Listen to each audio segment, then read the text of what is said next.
Asian জিমন্যাস্টিক্সের নতুন ইতিহাস রচনা করেছেন রাজ্যের মেয়ে তথা দেশের খ্যাতনামা অলিম্পিয়ান জিমন্যাস্ট দীপা কর্মকার। দীপা কর্মকার রবিবার উজবেকিস্তানের তাশখন্দে এশিয়ান জিমন্যাস্টিক্স চ্যাম্পিয়নশিপ 2024-এ মহিলাদের ভল্ট অ্যাপারেটার্সে স্বর্ণপদক জিতে নতুন ইতিহাস রচনা করেছেন।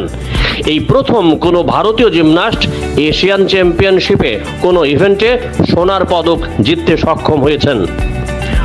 অতীত দিনে ভারতীয় জিমন্যাস্টরা এশিয়ান মহাদেশীয় চ্যাম্পিয়নশিপে 4টি পদক পেয়েছিলেন, তবে সবকটি পদকই ছিল ব্রোঞ্জ পদক।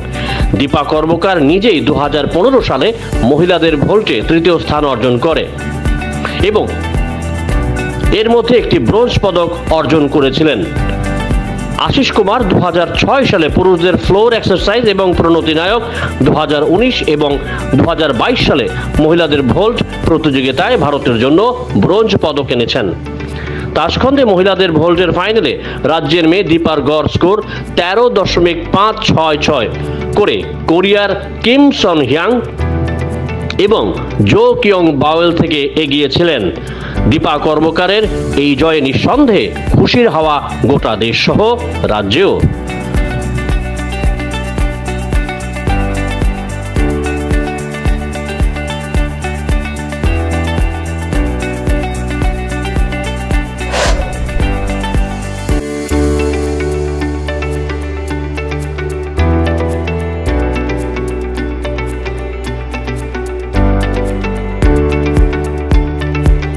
Bureau Report, Jam 24 News।